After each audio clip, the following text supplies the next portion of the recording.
What's up, everybody? It's Jenn and Julien, and you are listening to episode 37 of X Appeal Podcast. What up? Coming to you live from Burbank, California. Yeah, look at you. You're recording from your studio. Yeah, from my office, which is actually perfect, given the nature of what we're talking about today. I know. I feel like we haven't recorded in at least 10 days. Well, I know. And it's tough. I mean, between your schedule, because you're crazy busy, and like you were just gone this past weekend, right? You were. I was filming. I wasn't gone. I was in LA, but I mean, yeah, I have the weirdest schedule because it's just like I'm wide open today and tomorrow, and then one day I'm fully booked, and then I'm wide open for 3 days, and then for 2 days I can't do anything. Yeah. Right. So it's kind of unpredictable on your end. Yeah. And with me too. I mean, like it depends on what my producers have set up, what kind of movie premieres or show premiere is happening that particular night. And then on top of that, when the nanny's leaving, and on top of that, when Jared's working. So the fact that we're doing this podcast right now, I think it's a small miracle. Well, I'm glad you brought your setup though, because at least it gives us a good sound, you know. And I don't sound like I'm underwater. Yeah. No, it sounds good. Mm-hmm. Yeah, we know this works in case of us being not able to have matching schedules, then we know that that's always an option. And then eventually in the future, you know, because I always look ahead, right? In the future, when we get our big studio and we're getting paid millions of dollars for this podcast, I have faith in what we're doing. We just have to keep doing it and build up an audience, and we'll get there. But it takes time. It takes time, which, it takes more than 37 episodes, that's for sure. Yeah, it sure does. So speaking of time, I mean, time has been a big issue lately. Yeah. In my life. And when Sasha suggested that we'd talk about, you know, schedules and how that affects relationships, I was like, Sasha's a producer, by the way. Sasha's our producer. I thought, why have we not thought about this sooner? Because it has dominated my life for like the last 10 to 12 years. I feel like when you were in New York, it's probably harder because you had that shitty ass schedule where you were up at 2 a.m. Yeah. Or something. Yeah, you know that. Up at 2 o'clock in the morning and at work by 3:15. Yeah. You know, and that leaves you no time. And this is Monday through Friday. That leaves you no time to go out and socialize or have any kind of life, let alone, you know, go on dates. Yeah, because you worked till like what, 7 a.m. roughly, and then I remember. I would work until 10 a.m. and then I would come home, crash for a few hours, and then go to bed by like 8 o'clock. Yeah, or 7. When kids were like still out playing wiffle ball, I was turning down for the night. Wiffle ball, I have no idea what that is, but like that Mark Wahlberg schedule. Yeah, no, it's awful. Only he works on his abs, and I would try not to drown in exhaustion. Yeah. And then on the weekends, it was even worse because you couldn't get caught up on sleep. You know what I mean? So like Fridays were always a wash. Saturday was maybe my only good day. Or you're gonna go out, fall out on Saturdays. Yeah, I was like. Which, by the way, like Mark Wahlberg.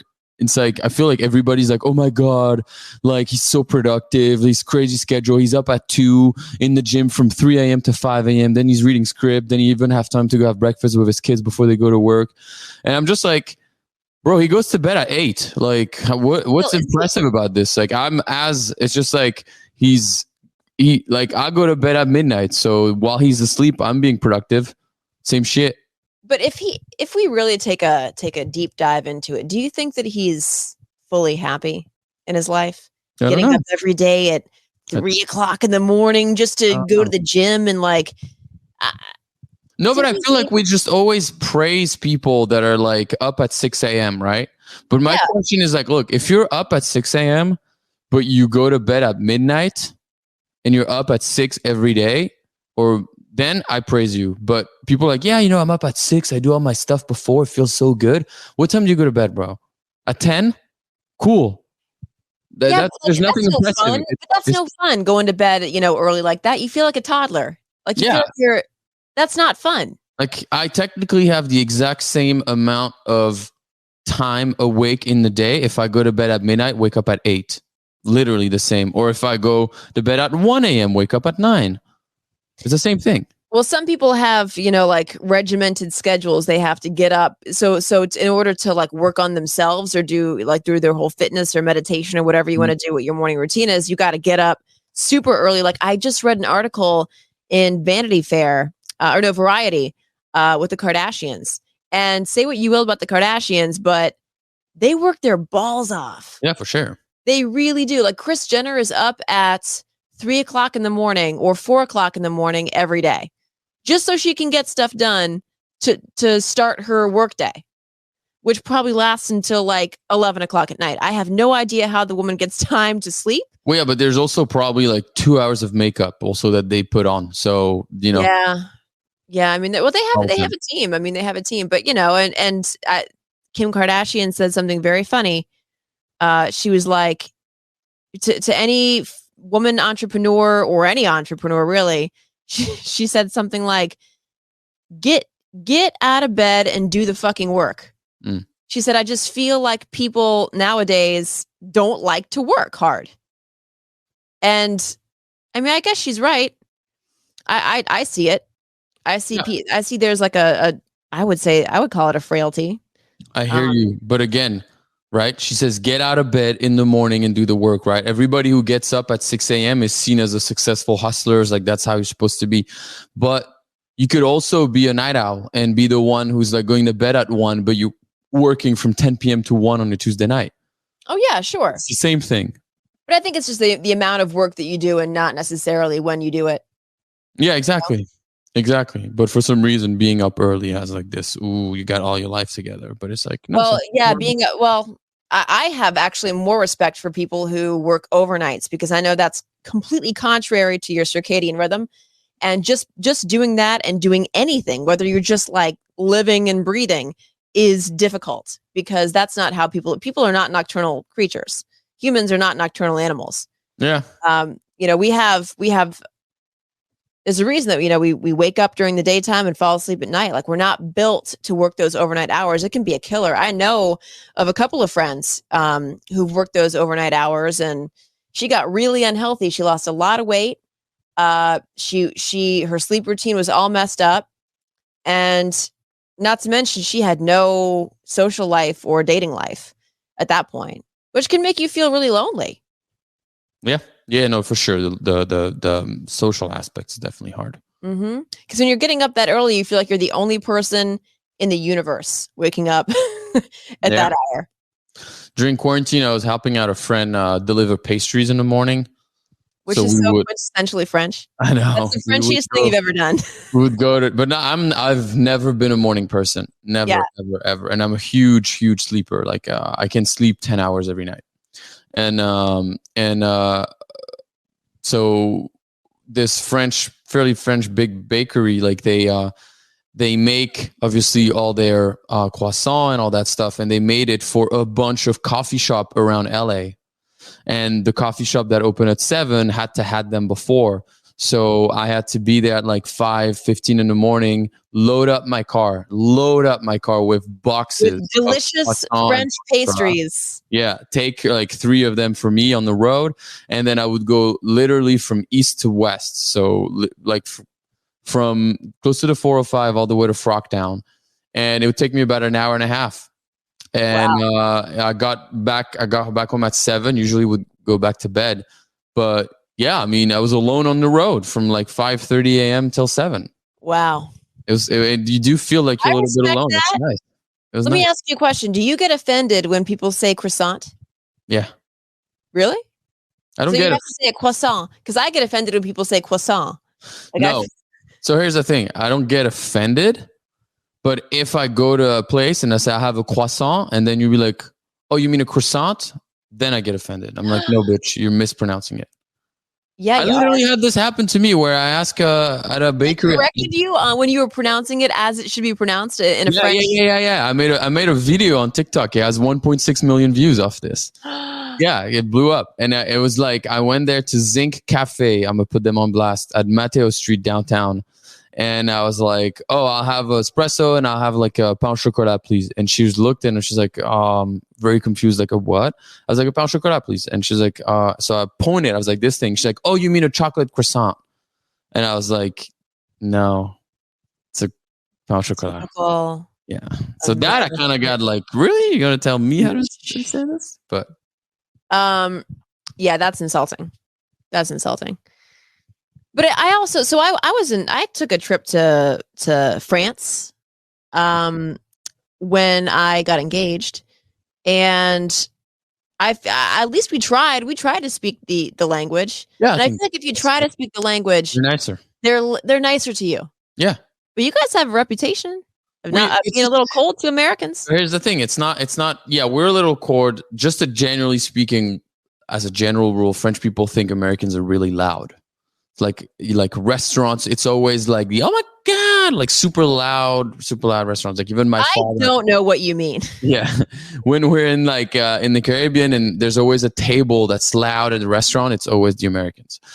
So that's one of the reasons. But also our social norms is just different. It's just we don't interact with each other the way Americans interact with each other. So like our coldness is just not directly to Americans. It's directly directed to anybody that we don't know.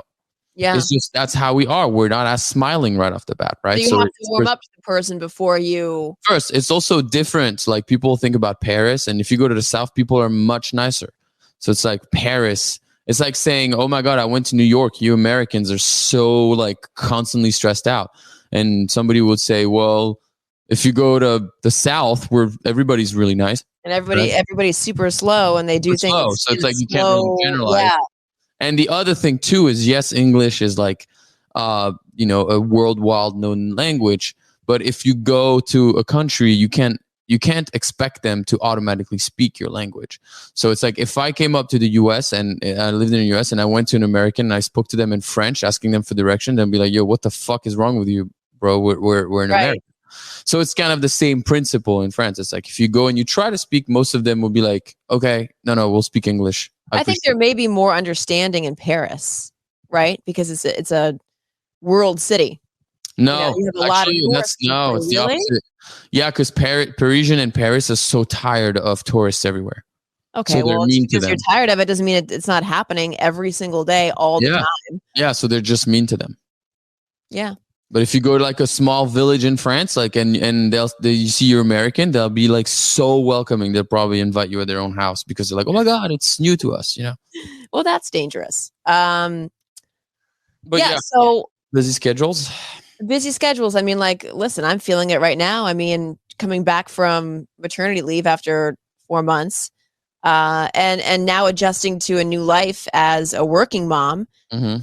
I thought the only thing that would be different would really be I just can't relax whenever I come home.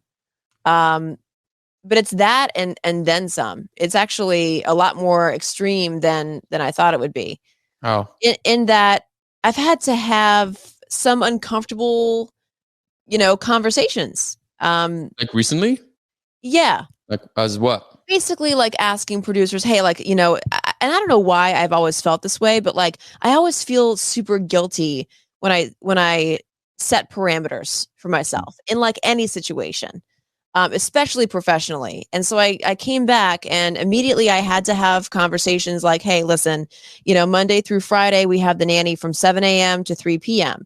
So if I can get like a day's heads up on what my shoots are so I can let her know and figure it out. But for some reason, I always feel like super uncomfortable and super guilty having those kinds of conversations.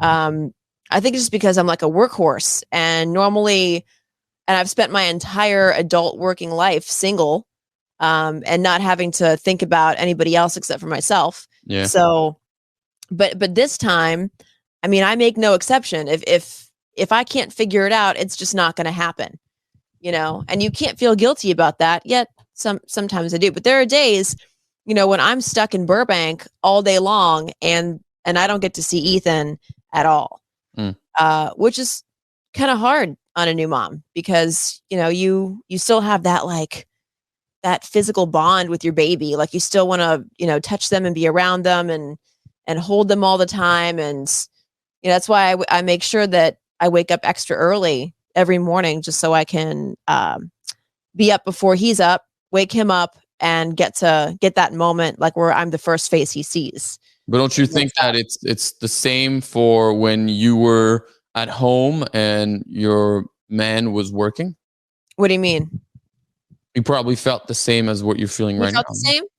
Well, yeah, because he's like, well, you see him all the time, and I have to provide in the meantime because you're not working. So he's working, and then maybe when he comes home, the baby's already asleep, so he doesn't get to see him. I feel like it didn't hit him as hard as it has me, and I think the reason being that it. I don't know if you know this, but it kind of takes a while for a dad to bond with their baby. Yeah. I'm aware. I've heard of that. Yeah, it takes a few months. And that's not to say that he wasn't attached to Ethan whenever he was born. But he, for example, when Ethan cries, it just hits him in a way that it doesn't hit me. Like he's definitely more agitated and stressed out by it than I am.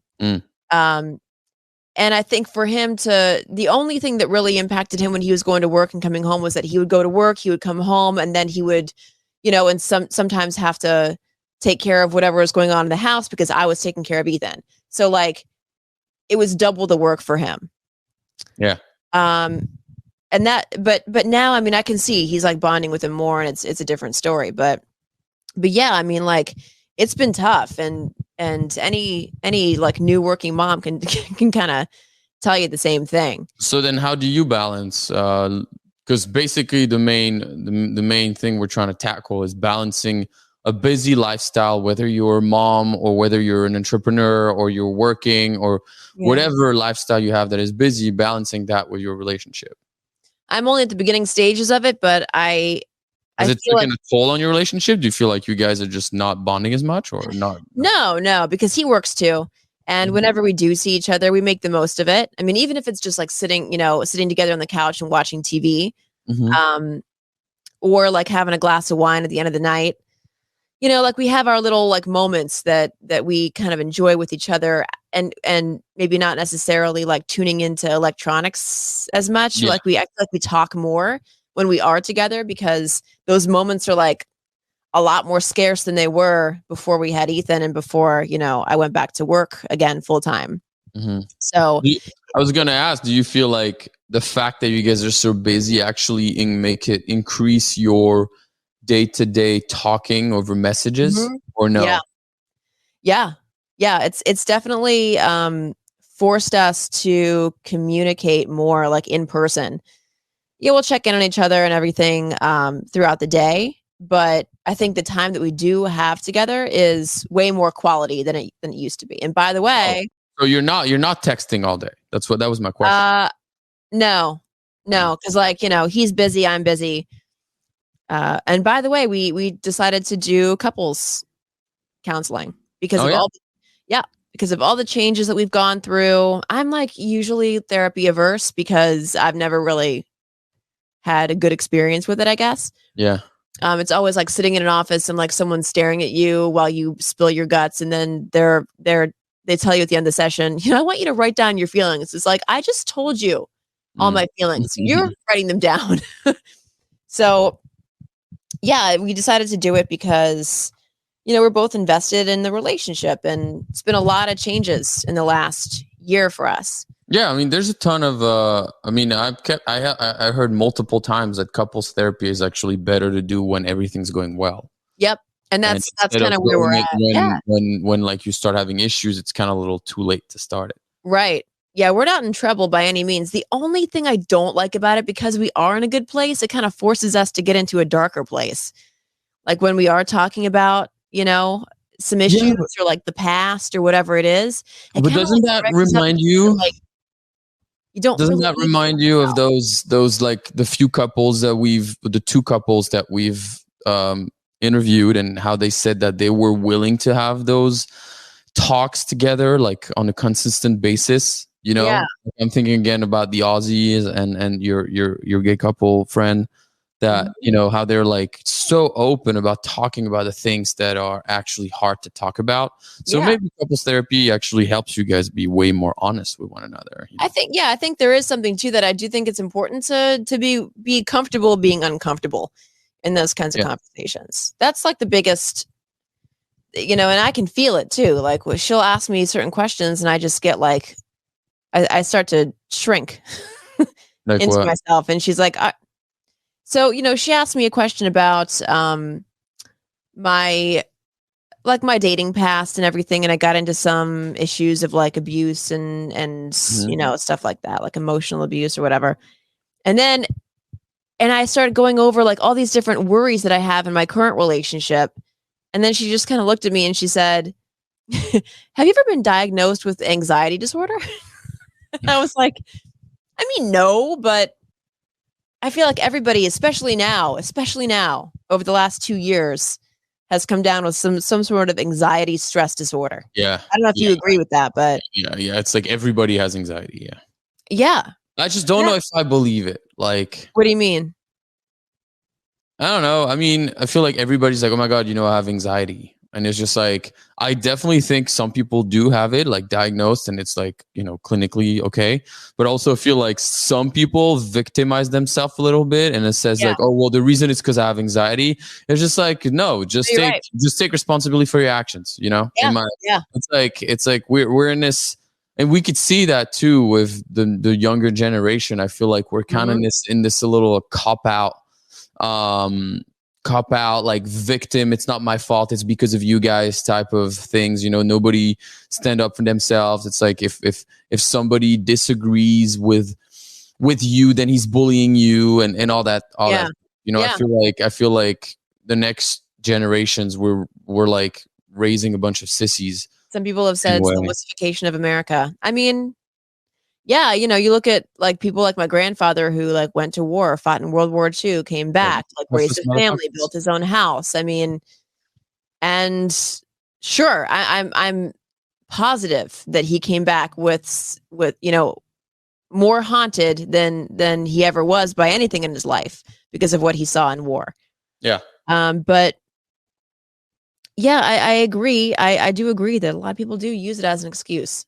You know, like, for example, I know I tend to overthink sometimes, or I'll tend to be like, okay, like think about the future. Like, okay, but like if this goes this way, then that means I'm going to be dealing with this, and then I'm going to be dealing with that. But then if it goes this other way, you know, it's like this overthinking about what's going to happen. Right. And I'm finally coming into, and that's just work on my own, but that would cause me to be a little bit more anxious. I wouldn't say I have anxiety, but to be a little bit more anxious, so like think about stuff. And oftentimes I realized that most of my worry never happened, or if they did, I dealt with it.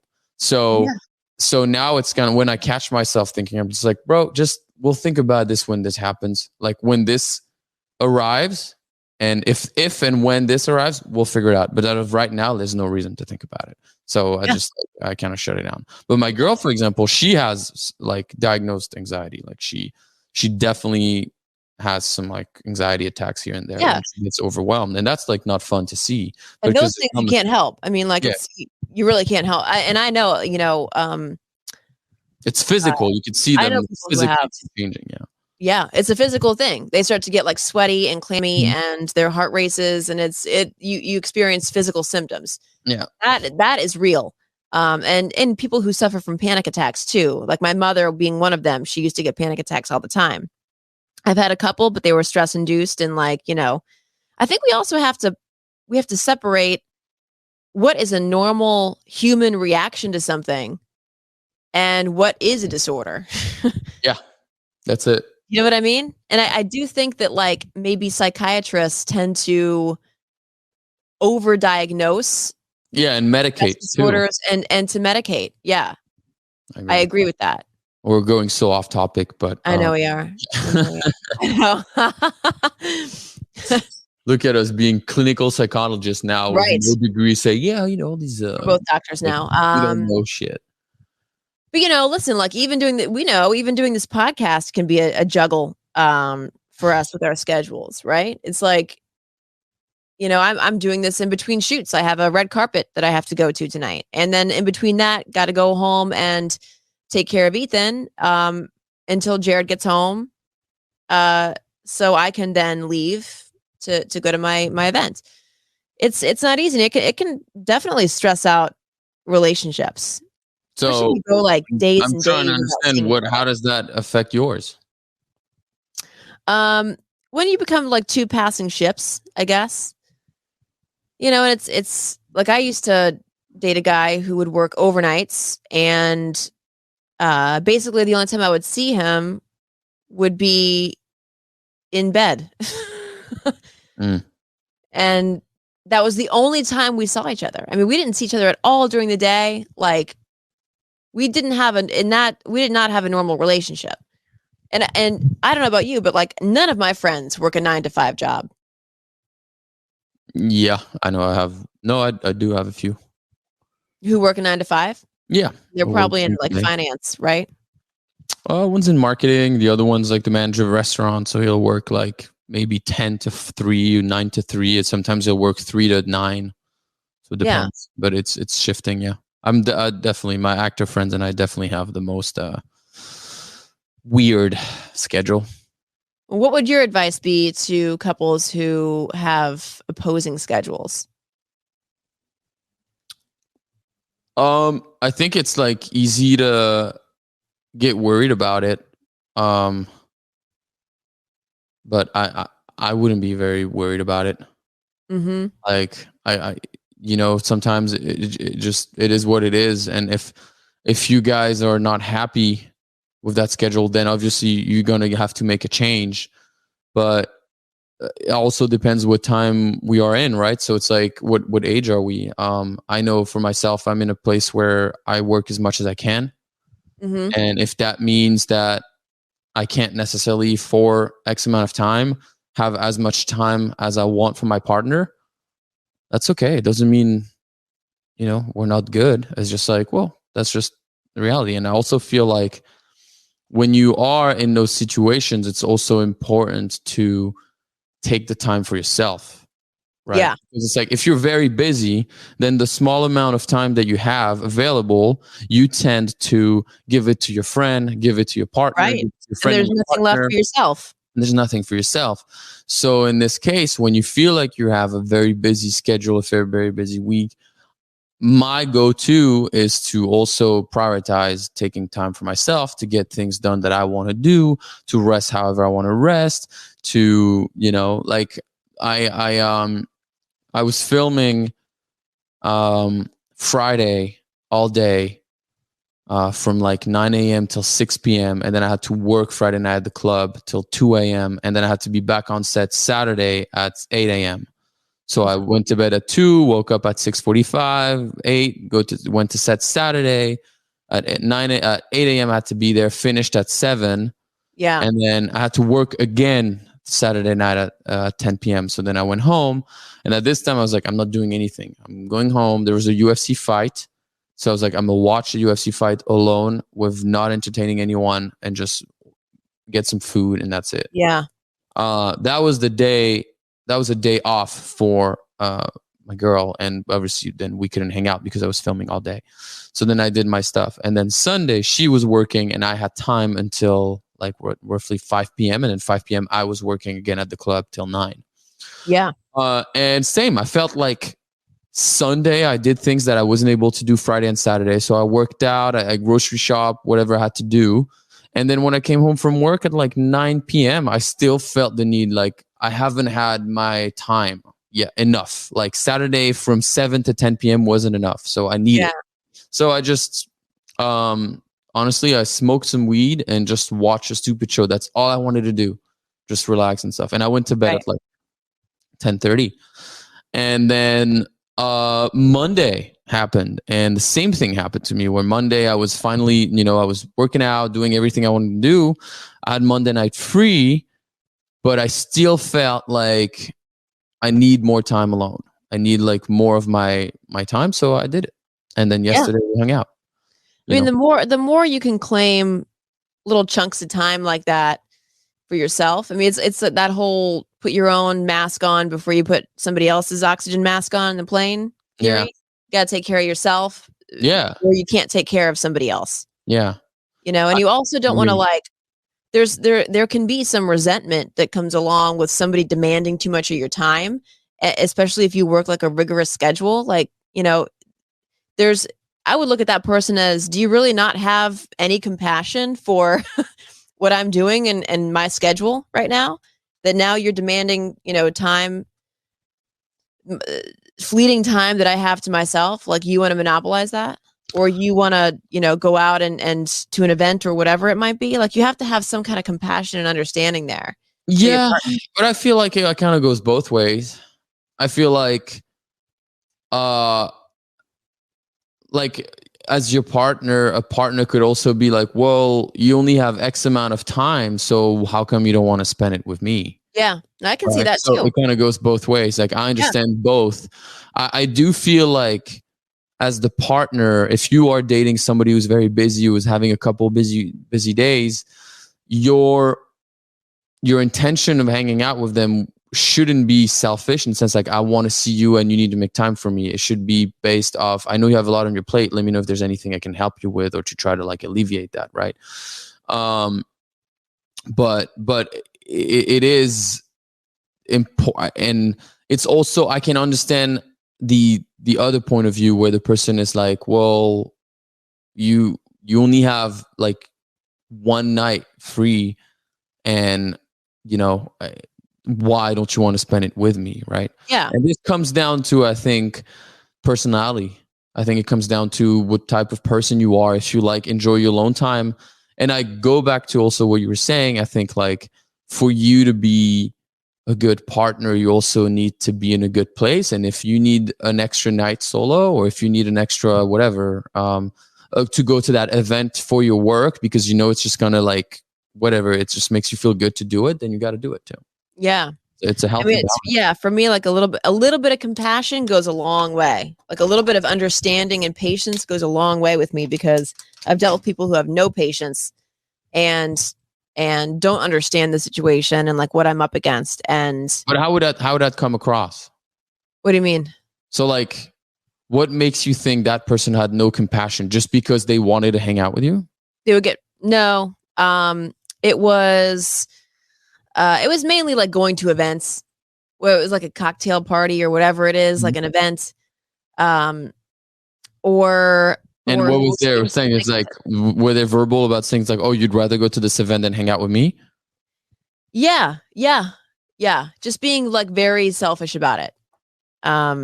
Yeah, but event is work. That I understand where you're coming from. Like, if you have to go to a cocktail event where you're going to network, then you got to do it, Yeah. But there's also like microaggressions too that people can lay on you. Like what? Oh, like, the silent treatment. If you do go and say you want to spend some time with your friends, or you just want to, you know what I mean? You just want to go, I don't know, go get a massage instead of coming home and hanging out with that person. Like, if your self-care is like going out and blowing off steam with your girlfriends and having a couple drinks over brunch, and you feel, then you're made to feel guilty for not spending your time with that person. That is something I've never appreciated. Yeah. Jared has never put those parameters on me. He's always set up days and made it possible for me to go and hang out with my girls, because he knows that's important for me to maintain friendships. I also feel like you two, because he is a successful person and you are also successful, I feel like you two are able to build a relationship that you're both individuals, right? So I feel like a lot of relationship, it's like we're two people, right? And we form one assemble, and we do, it's like we're one, instead of being I'm one, you're one. We have our own kind of lives. We have our own little, things going on. Yeah. But then also we also have our bubble, which is you and I together. But it doesn't mean that you individually and him individually disappear.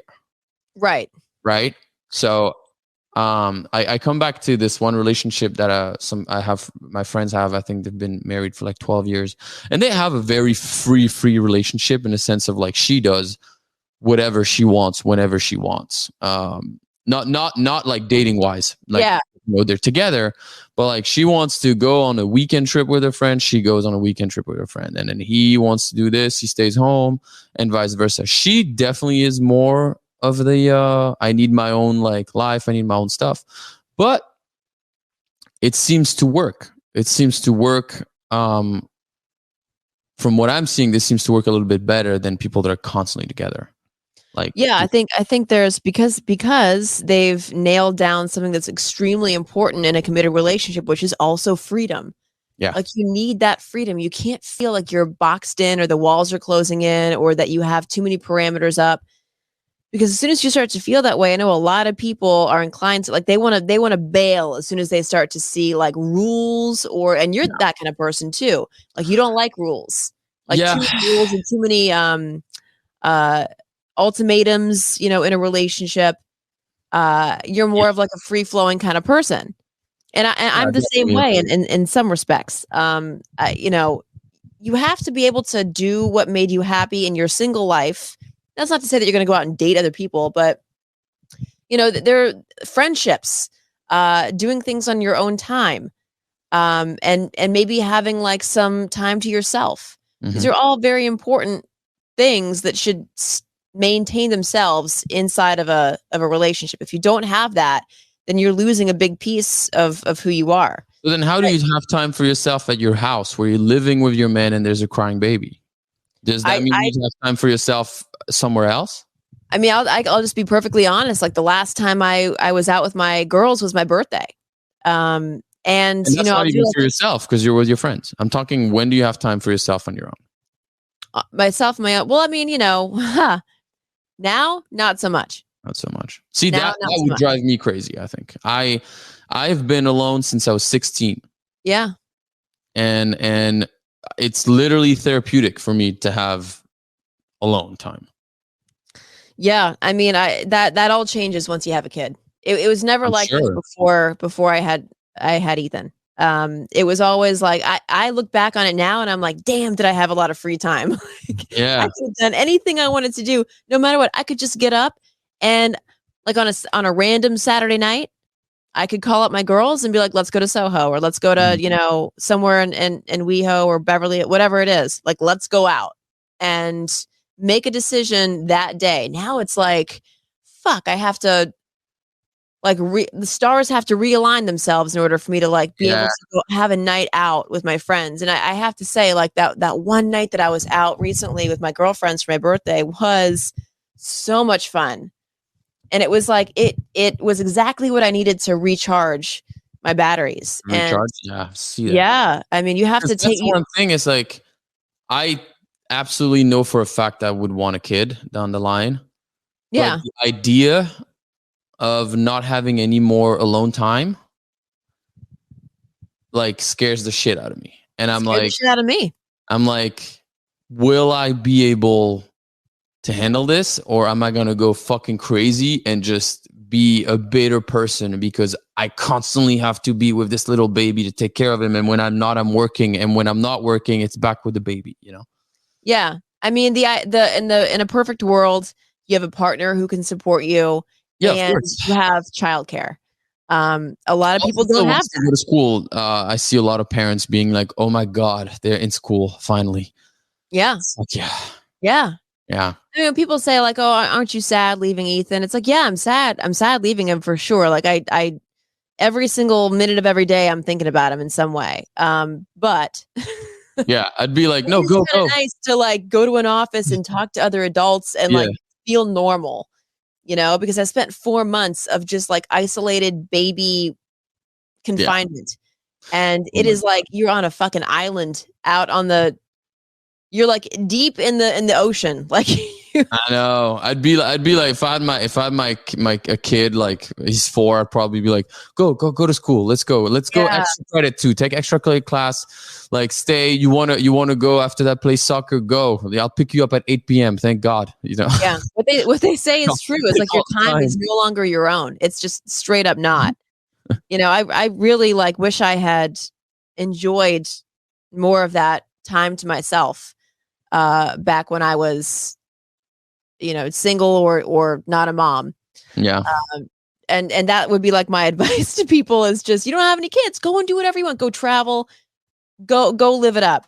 That's not to say I love this child more than I've loved anything in my life. No, of course. And once you do have a kid, it's like you don't think about that stuff as much. Like, you're not going to want to go out.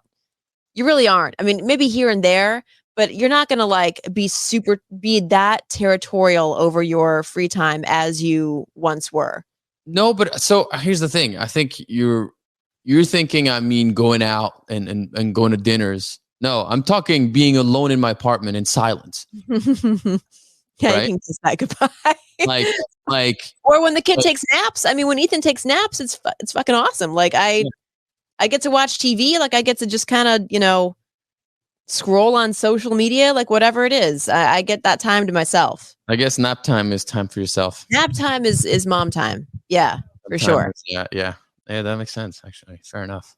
It's okay. I mean, you'll get to a place when once you make the decision to have a kid, or not, or it just happens by accident, and you'll be ready for it. I mean, that's like, it just happens. It's like jumping into a pool. Like, you don't know how cold it's going to be. You don't know how deep it is. You just jump and you'll figure it out later. And that's exactly how this has felt. So where do we land on this then? What's the thing to get out of this episode? I would say the nugget would be, don't discount or feel guilty about wanting or asking for time to yourself. Fair. Period. Fair. It's very important. It's very important for your own like mental health, for the health of your relationship. And yeah, I mean, I would say like anybody who's working an overnight schedule or an early morning schedule and you're trying to date, fucking good luck. Talking about good luck. It is tough. It is, find somebody who's on the same schedule as you, and you can do early bird dinners at That's it. Whatever. You can get early discounts, I guess, senior discounts. That's 2 a.m. Yeah. Okay, great. Well, we will let you go because I know you gotta go back to work. Yep. And that's great. We'll see you guys next week. Bye. Oh yeah, we do have a couple of fun guests planned up, so that will. Oh yeah, we do. For everyone. Really fun guests, like super insightful. I'm looking forward to it. Me too.